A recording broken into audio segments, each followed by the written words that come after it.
Alright, welcome to my second of two videos on the Nikon FE. In the first video we talked about what everything was. In this video we're going to talk about what everything does. But this camera is an electronic camera. All you can do if you don't have batteries is fire it in M90. So first thing we're going to do is see how to change batteries. Here's your battery chamber. We're going to grab a coin and we're going to unscrew the battery cap. So the Nikon FE uses two batteries. Let's see if I can get these in focus. There we go. Two 357 type batteries, and they fit into this little plastic housing which has a nice and convenient guide on it to show you how to load them, and a reminder to use 1.5 volts, not the 675s. Those will not work. 357s are also called AG13, LR44, A76, and S76.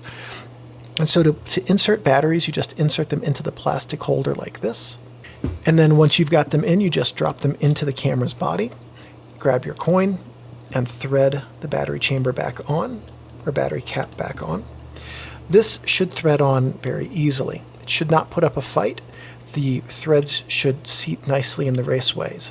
If it's putting up a fight, back it out, and try again. Because you don't want to cross thread your battery cap. That's a good way to ruin either your battery cap or your base plate, and while they can be replaced, it's always better not to have to replace something than to have to replace it. And a quick note on batteries as well, I recommend getting a name brand battery. Whether it's Duracell, Energizer, or one of the other established brands, go that route.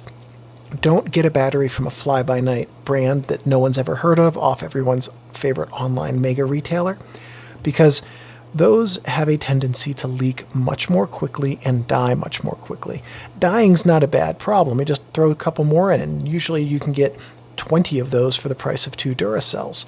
But if they leak, then you can ruin your camera's electronics, or at minimum cause yourself to have a slightly spendy repair.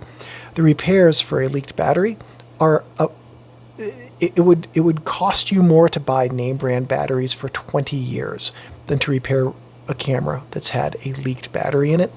So the established brand batteries like Duracells and Energizers tend not to leak for far longer than do the off-brand ones, and the Duracells and Energizers will run out of juice well before they leak in general. So that's my spiel on batteries. It's something that is worth spending a few extra bucks on, because a good pair of batteries should last you about a year in this camera. Alright, so add this part to the battery check part. Alright, so we've just installed batteries. We want to make sure that they're good. Just push this lever down, and you can double check to make sure that the batteries you installed are installed correctly and that they're fresh. If that lights up red, you're good to go. Now that we've got batteries in the camera, we do need to see how to mount and remove lenses. To remove a lens, we're just going to find the lens removal button here on the side. We're going to push it into the camera's body. We're going to rotate the lens clockwise until it stops, and then we can remove it just like that. Mounting a lens is exactly the opposite. We're going to find the black dot here. That's your mounting index. We're going to line it up with this black dot, and then we simply turn it counterclockwise until it clicks into place like that. Okay, what if we want to use an NAI lens? This camera can use NAI lenses. The difference between an AI and an NAI lens should be fairly obvious right here. You can see the AI, which is on your right, has a notch cut out of it, whereas the NAI does not. Okay, and if you try to mount the NAI like this right now, you risk damaging this meter coupling. This meter coupling by my pinky finger here is what's used by the camera to understand what meter, or what aperture rather, this AI lens is set at, so that the camera can give you a proper meter reading. The way that the light meter works is you put your lens on your camera, and your camera will always have the aperture wide open. But as you adjust the aperture ring, on your lens, your aperture will stay open even though you're closing down your aperture ring, until you take your photo, and then the aperture will close. This connection here allows the lens to know what your aperture is set at so it can compensate your meter reading for your aperture setting. So you don't want to risk breaking that. So to mount an NAI lens, first thing we've got to do is push this button right here on the ring down and then flip this coupling pin out of the way.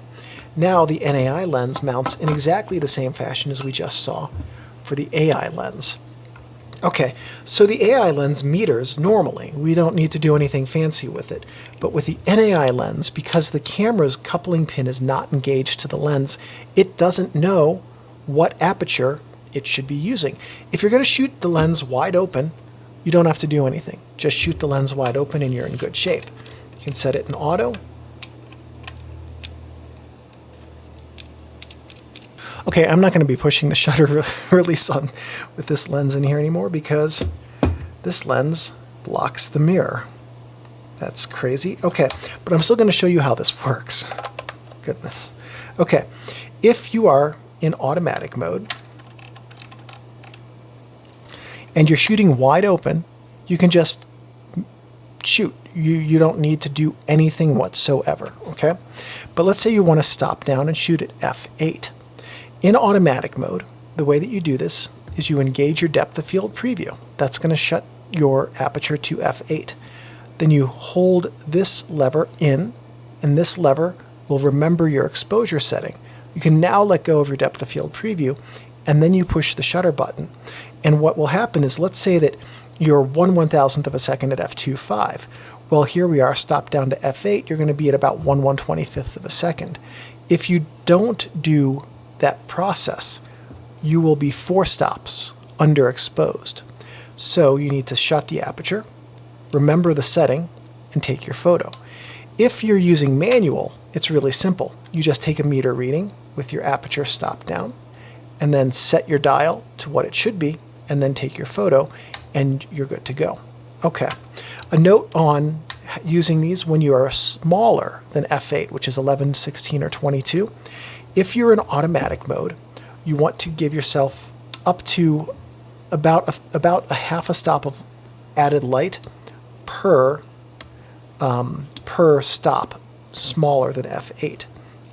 So f11, f16, f22. And that's because old light meters like this, they are less accurate past f8, which means you have to instruct them to give your film more light to compensate for the inaccuracy that comes from an aperture being stopped way down. If you're using full manual mode, that's really simple to do. At f8, if you know that you need 1/125th of a second, 11, 16, 22, just like that. So that is how you mount and use NAI lenses on your Nikon FE.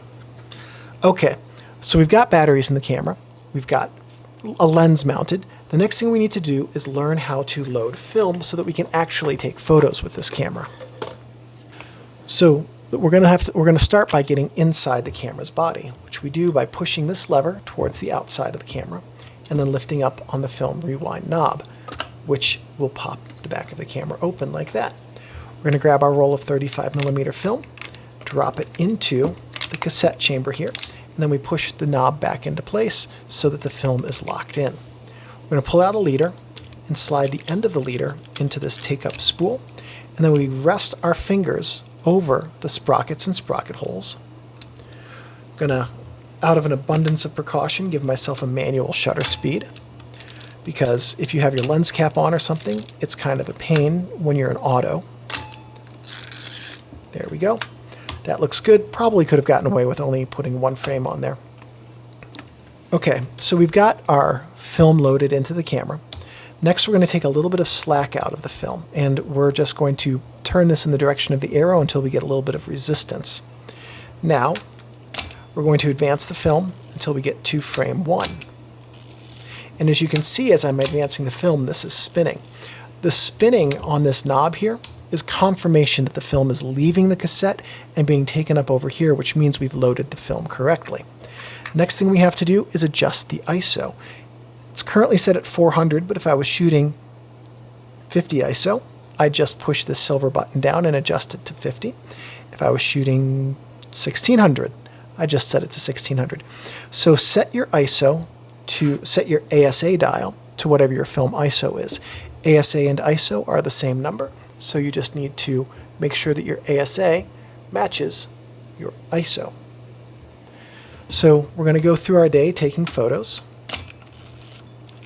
just like this, and the film's going to move through out of the cassette and through the camera. Film is one and done, and what I mean by that is it can record light in a controlled manner with a proper aperture and shutter speed and ISO setting to give you an image on the film, or in an uncontrolled manner where it will absorb every photon that it possibly can until it has absorbed all of the photons that it possibly can by doing something like this. If you open up your film back while you have film loaded like this, everything that is outside of the cassette is going to be erased to every photo you've taken or could take on it, because the film will have absorbed all of the photons that it can, and will no longer be able to absorb more photons. But I want you to see what happens inside your camera when you take a photo. So after you take a photo, you advance the film.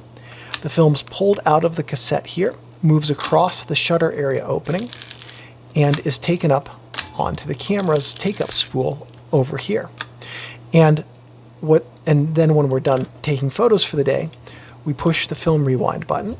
That disengages this sprocket right here, and we can now rewind the film back into the cassette. When we get to the end of the film, the sound is usually audible outside the camera, just like that, and you rewind the film. Now, after you've rewound the film all the way into the cassette, at that point you can open up the camera's back and pull out the cassette. If you are going to keep shooting, just drop your next cassette in and repeat the process. If you're not going to keep shooting, close the back of the camera, and then be sure to trigger your shutter before you put it away for the day. Now, in general, it's a good idea to rewind your film all the way into the cassette, simply because if you leave a leader like this, it's very easy to accidentally use this again and create double exposures on your film. So the next thing that we're going to do is we're going to talk about how to use a flash with the Nikon FE. Now, the first thing to remember about this is that 1/125th of a second is your flash sync speed. That is the fastest speed at which you can use a flash. There are some Nikon flashes, I believe, that will work properly if you're in auto mode, but I don't own a single Nikon flash. I don't have an encyclopedic knowledge of them either, so I couldn't tell you which ones those are, or if that is even accurate, quite honestly, because there's only one contact on this hot shoe, which should just be an indicator light. There is in your Viewfinder a little red indicator light up here at the top, which will let you know when the flash is ready to fire. So don't quote me on that. If there are, in fact, flashes that will work in auto mode, someone will put a comment about that at some point in the comment section. Otherwise, let's just go with 1/125th and slower being your flash sync speed and doing flash work in manual. Why is 1/125th the flash sync speed, and what do I even mean by that? So the way that your shutter curtain works is that when you take a photo, the first curtain, it actually travels vertically, but I can't do that with my hands, so pretend. The first curtain opens, and then the second curtain follows behind it, and then when you advance the film, they reset. So in your flash sync speed, the first curtain opens, and then it finishes its travel, and the entire film area is exposed to light for about 125th of a second before the second curtain closes, and then you advance. If you set the shutter speed to a full second, the curtain opens, and then the entire film area is exposed to light for a full second. Second curtain closes, film advance. What if you're at 1,000th of a second? First curtain opens, second curtain follows behind it very closely, and then you advance. So at the shutter speeds which are faster than 1/125th of a second, at no time is the entire film plane open to light, only part of it. The second curtain follows at timing, which is the shutter speed behind the first. Okay, so that's how that works mechanically, and that's why 1/125th of a second is the fastest shutter speed at which you can use a flash. To connect the flash to the Nikon FE, you have a couple of options. You can use what's called a PC cable and connect it to your PC port right here. That stands for Pronter Comper, and it is a not personal computer. And it's a cable that you can use to trigger a flash. You can also connect your flash directly into your hot shoe like that. A note on this, though, is that the worst possible place to put your flash is pointing forward directly above your lens. The reason for that is that if you have your flash up here and it fires a wave of light that reaches your subjects, bounces off of them and back to your lens, and it's very flat. If you're using color film, it will give your subjects red eyes, and it will also, regardless of film you use, make them look very flat and waxy. It's not a flattering look for people. When you're taking a photo of any subject, people, animal, a product, whatever it is, you want to try and make your lighting replicate the way that we see things. And if you think about how we see things, if we're outside, the sun's above us. If we're indoors under overhead lighting, the lighting is above us. The human brain is used to seeing everything lit from above. And so we think of lighting from above as being natural and flattering. So you want to replicate that. You can do that with the flash in your hot shoe here. If you get a tilting flash, where the head of the flash can bounce light off of the ceiling above you. The light will leave the flash, reach the ceiling, go back to your subjects, and then reach your lens in a way that replicates the way that flashes, or the way that lighting actually works from above. If you don't have an overhead light, there are swiveling flashes, or if you don't have a ceiling rather, there are swiveling flashes that you can use to bounce your flash off of a reflector or a wall to get something close to replicating that. A swiveling and tilting head flash gives you the best of both worlds and is really worth getting if you're going to be doing a lot of work with flashes. Another option, if you have a PC cable connecting to your flash, is to use something called a flash bar, which looks like this. It screws into the bottom of your camera, and there's an adapter that goes into the bottom of your flash like this. Now, in this configuration, if you shoot portrait orientation, you can rotate your flash and bounce it off of the ceiling, just like that. So that's another option on how you can control your flash and set it off to the side of your camera and bounce it. The next thing we're going to do is take a look at what you see in the viewfinder of your camera and talk about how to interpret it and read the light meter. So when you look through the viewfinder of your Nikon FE, you're going to see something a little bit like this. Now, I only have a black and white printer, unfortunately, so you'll have to bear with me that this section down here is red, this section up here is red, and then it's going to be hard to see right now, but in the next printout, it'll be a little bit easier. There's a blue bar that I have placed here over the M. This is your light meter, and A means you're in auto mode. These numbers here correspond with your shutter speed from 1/1000th to 8 full seconds. M, manual mode. B, bulb. Here's your focusing screen up here. I believe also you get the aperture at the top. Yep, and I left it off of the graphic, but up at the top here, you also have an aperture display, which is just a mirror that reflects the aperture on your aperture ring into a little window up here at the top. Okay. So that's how you read all this. And then this is your focusing area right here. If you want to focus using the standard K-type split prism screen, what you want to do is try to find a vertical line somewhere in your image.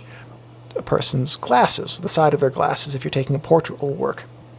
The corner of a building if you're taking an architecture photo. If that vertical line is split like this, it's out of focus. So you want to adjust your focus until that vertical line is a single vertical line going through the split prism, and that will mean that everything on the plane of that vertical line is in focus. And the more you stop down your lens, the deeper your focus will get. So understanding that this is the light meter and this is the general use of your focusing screen, and by the way, you can also focus using the matte part of your screen. You don't just have to focus using the split prism because there are multiple different screens available for this camera. But understanding the basics of how to use that, let's talk about how to read the light meter and obtain a proper light meter reading. So we'll go through these 6 different mock-ups of the light meter that I put together, and we'll talk about what each of them mean here. Okay, so we'll start down here because it's a little bit easy to see. There's a thin needle that represents the thin black needle in your viewfinder, and then there's a thicker needle. This is the blue needle that's in your viewfinder. Okay, so that's just how to read it. All right, up here we have the thin needle on 8, which is 1/8, and we have the thick blue needle on M. And I guess technically that thick blue needle should be on B. What this arrangement would tell you is that your camera is turned off. You have a manual shutter speed set at 1/8 of a second, and because your blue needle is down here, your camera is off. Okay. The next one we're going to look at is over here on this side. This is your blue needle is in A, and your thin black needle is on 60.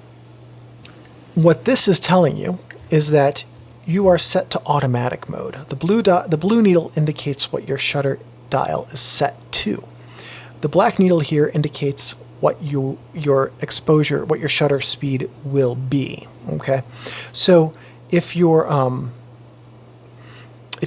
this was halfway between the 60 and the 1/125th, your shutter speed would be round about a 90th. In automatic mode, the shutter speeds are stepless. This one here is accidentally copied from up above. Oops, shouldn't have done that. Should have double-checked this better before I printed. Anyway, down here, what we see is the blue needle is at 250, and the black needle is just slightly above it. What this is telling you is that the black needle says, this is what your shutter speed should be. Your blue needle says this is what it is. So this is a proper exposure in manual shutter control. You've set your blue needle to as close as it can get to the black one. That's going to give you a proper exposure. Down here, we have the blue needle at 15 and the black needle at 1/8. So it's a 15th of a second and an eighth. The blue needle, again, indicates what your shutter speed will be. The black needle is what it should be. So in this one, you're in manual mode, and you are going to underexpose the film by a stop because you're using too short of a shutter speed for the amount of light that's there. And then in this last one, what we see here is you're in automatic mode. Here's your blue needle up here in A. And then your black needle is between 1/125th and 1/250th. And as we just talked about right up here, that means your shutter speed is going to be round about 1/80th. Somewhere in between those two full stops, that's your automatic shutter speed. And so those are some different scenarios with your light meter about how to read what the light meter is telling you.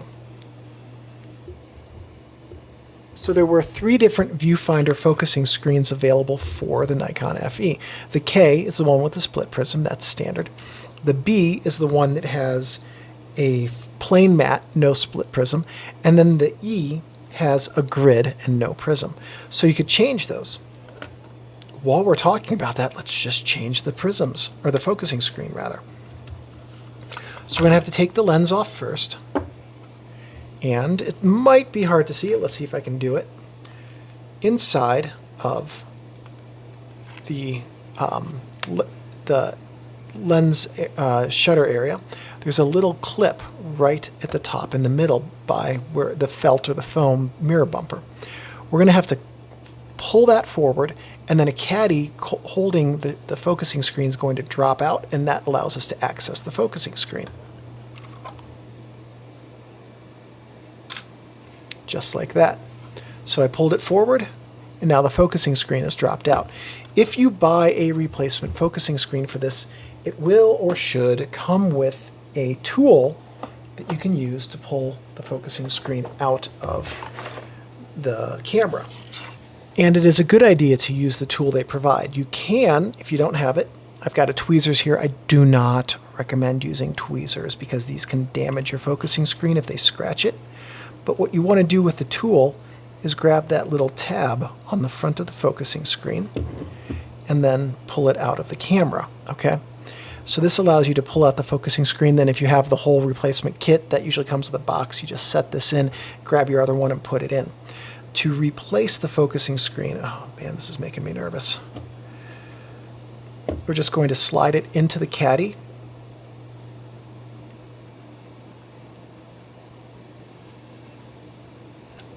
There we go. just like that. We're going to make sure that it is well seated in the caddy, because if it's not, the caddy isn't going to close, or if it does, we will not have proper focus with this.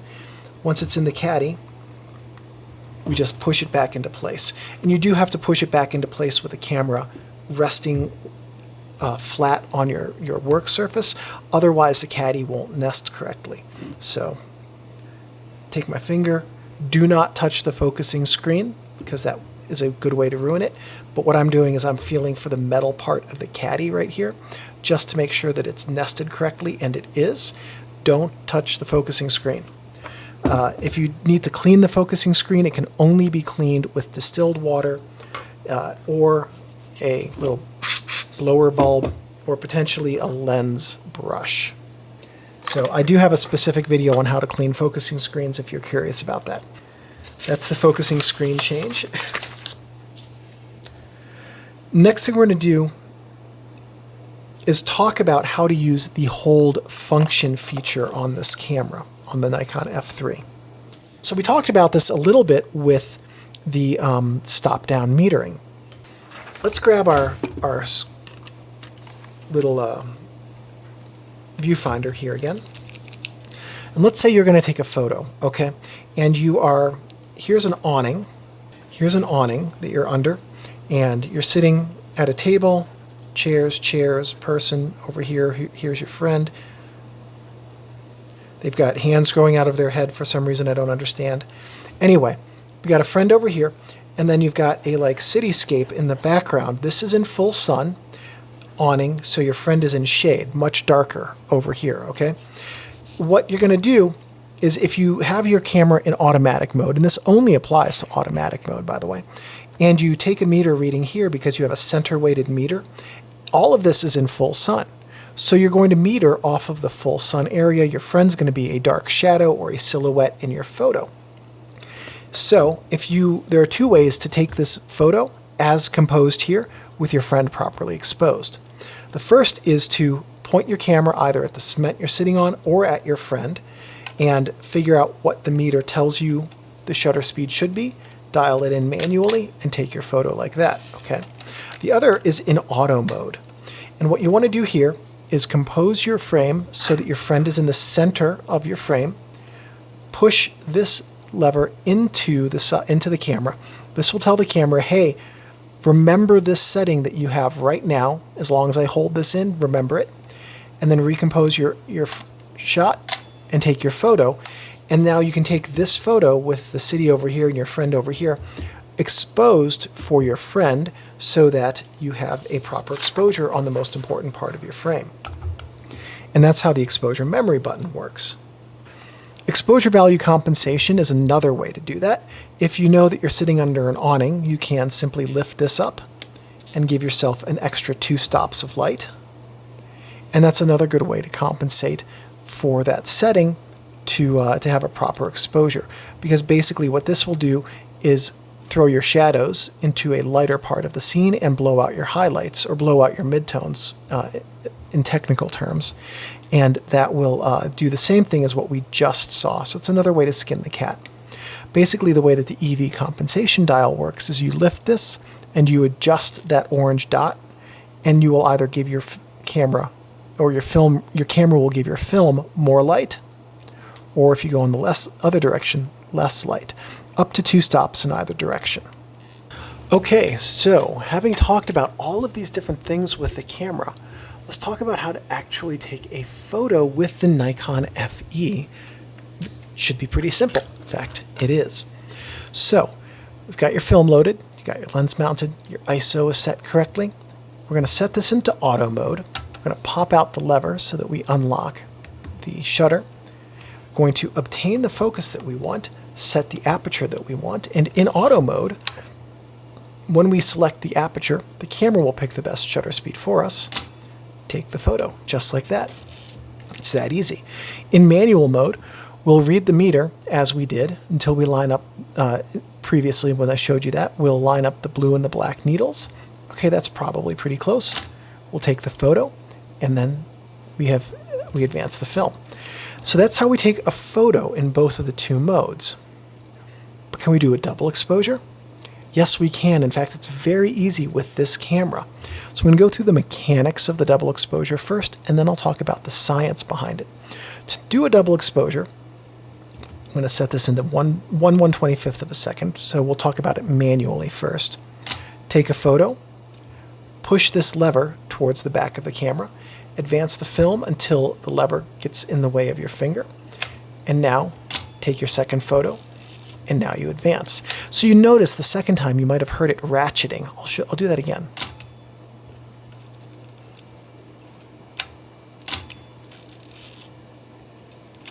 When you hear that ratcheting, you're advancing the frame counter, you're also advancing the film.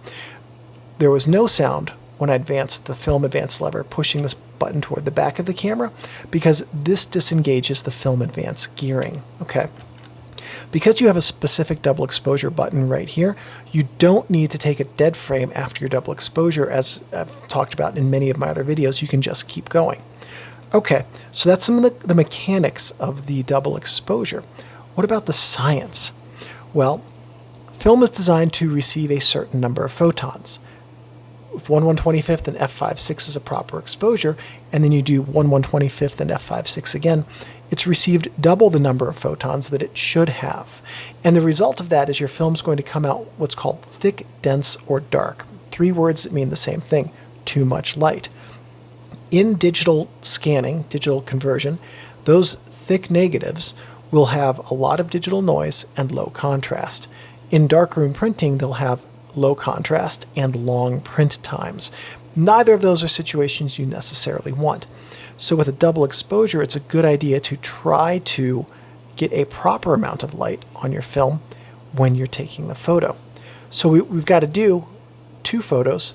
We need half as much light for each photo for that double exposure. In manual mode, super easy. We're f5.6 and 1/125th is a proper single exposure.